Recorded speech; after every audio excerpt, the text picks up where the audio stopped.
Time management is one of the most popular concepts in productivity and performance. But you've got to ask, is it really worth focusing on, or is it just a term and buzzword that's thrown around? In this episode of the Better Workday podcast, I want to talk honestly about time management and the approach that I take to it with my own work and with the teams and organizations that I work with.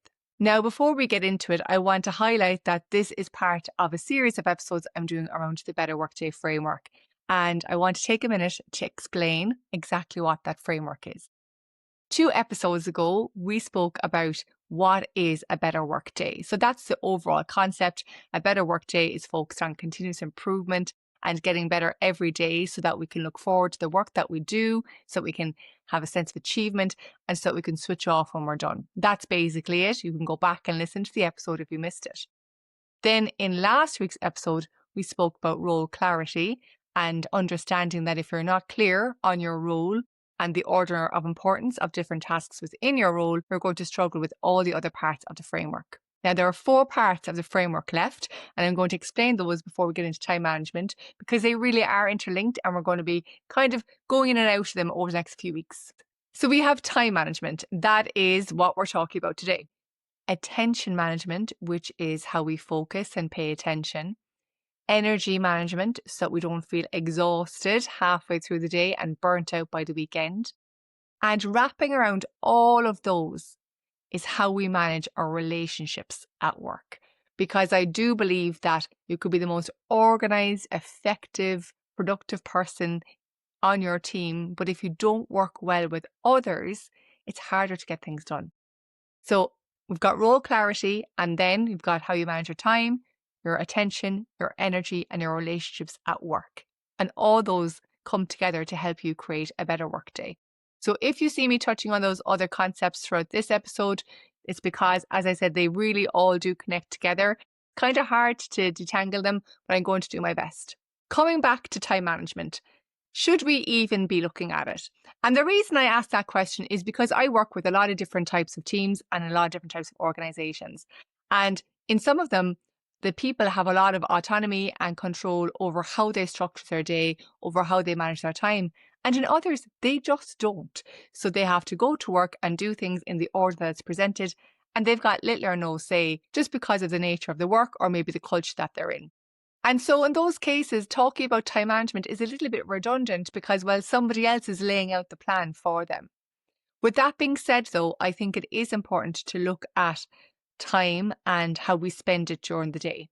And I don't want to bring in any new terms or new catchphrases, but I do need to break down what I see as time management because I think this is a much better, sustainable, healthier way of looking at it. So instead of saying time management, what if we said it's how we manage ourselves during the day and becoming aware of the amount of time we're spending on different tasks? Okay, so it's not you trying to stop the clock, slow it down, or make it fit into your to-do list. Rather, it's about how you move through the day, your sense of how time is passing, whether you feel it's passing steadily and you're in control of your day, or whether it's rushing by and you feel like you're chasing your tail. And then that awareness of whether or not you should be continuing to work on something or if it's time to change to something else. So that's it. Self-management and awareness of how much time we're spending on different activities. And when we look at it like that, it really changes, I suppose, what improving time management looks like. So let's say, for example, you are in a highly responsive role where you've got little or no need to plan out your day because most of the work comes to you and your job is to be there and to be available to respond to that and to deal with things as they arise.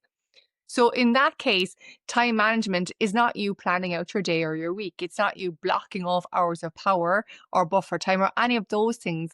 Instead, it's as you are dealing with those different things that come up during the day that you know when to stop working on them. That you know when to say, look, I've spent 15 minutes on this. I need to stop and move on to the next. Or maybe it's doing a little bit of planning to make sure that you get your personal development in, or that you make sure that you take your lunch breaks. So it really is looking at, among everything that's happening during your day, when do you need to stop and start activities as opposed to putting a big structure on it? Now, on the other hand, then you might have somebody who has a huge amount of autonomy and control over their day. Let's say, for example, me, I'm my own boss.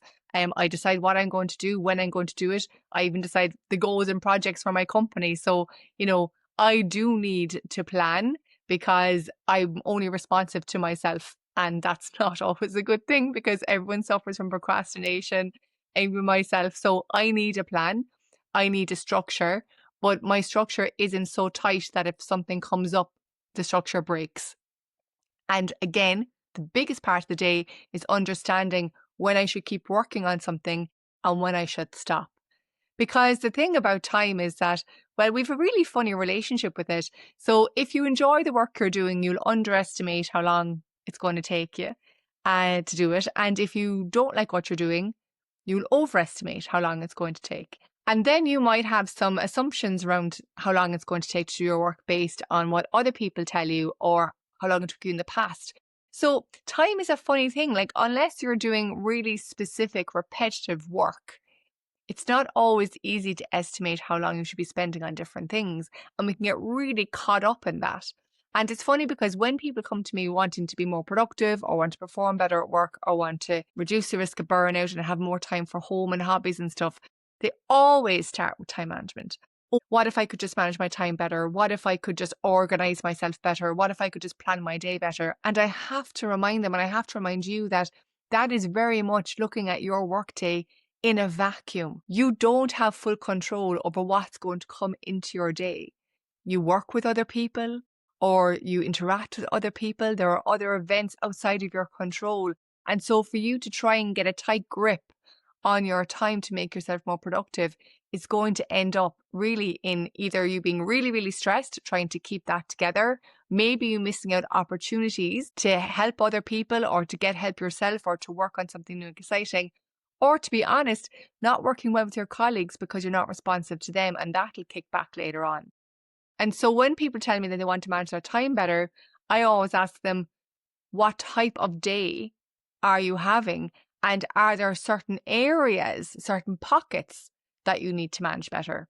Because here's the thing, there's usually maybe a certain day of the week or a certain type of task or a certain situation that you feel isn't being as effective or efficient as it could be. And that's what you're talking about when you want to improve your time.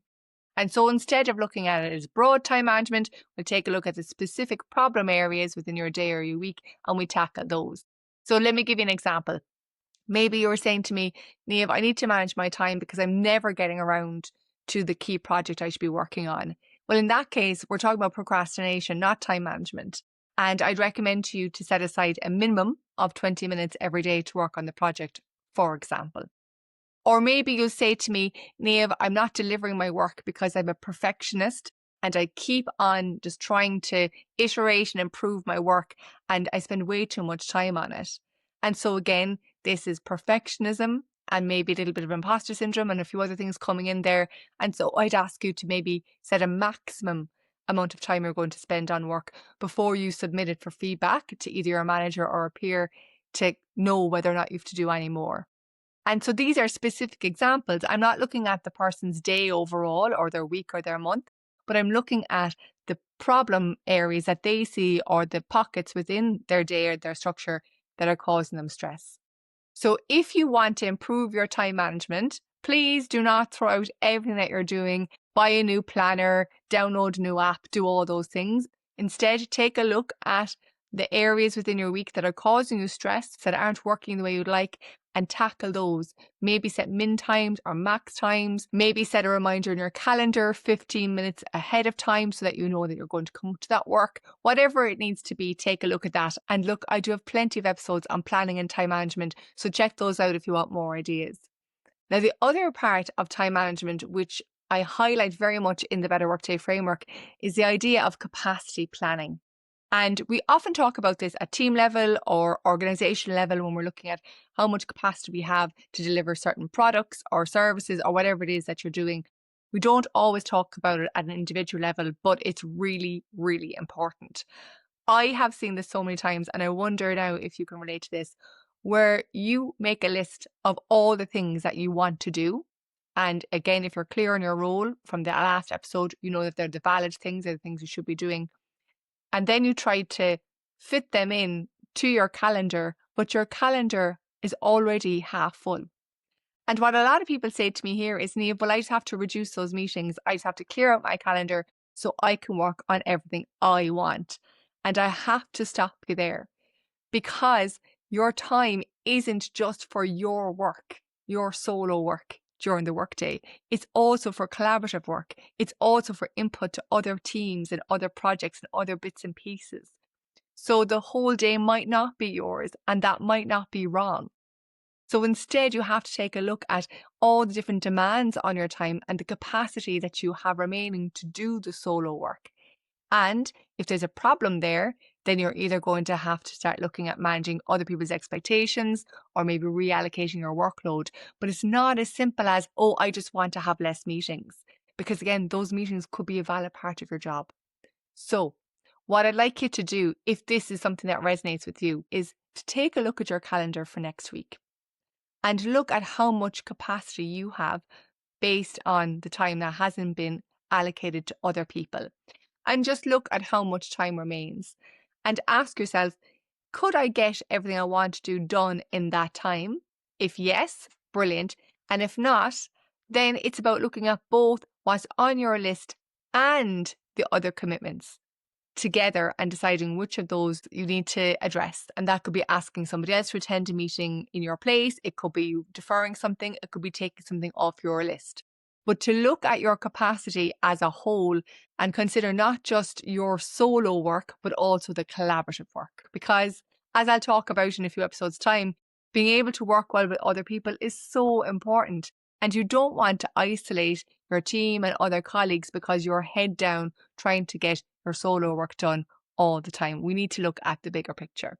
And the final thing I'll say to you around time management for this episode is that it really comes down to awareness of how you're spending your time right now. Okay, you can plan all you want, but those plans might get derailed before you even get to them. You can reflect as much as you need to, and that's great for insight, but that's not the here and now. And so self-management and being aware of what you're doing at this moment of time is probably the best thing that you can do if you want to improve your time management. So just ask yourself, am I working on the thing that I should be working on right now? Or should I switch to doing something else? Ask yourself, should I still be at my desk right now? Or do I need a break? It's taking that couple of seconds to pause and check in and say, am I where I need to be, doing what I need to be doing at this moment in time? That's the key. If you get into the habit of doing that regularly, no matter what happens during the day, you will bring yourself back on track more often and you will feel like you're making more progress and that you're moving in the right direction without any need for a complicated system or a new app or whatever it is, okay? So that's it for this episode. In the next one, I'm going to look at how we manage our attention at work because that's really linked to this. So until then, stay well and have a better workday.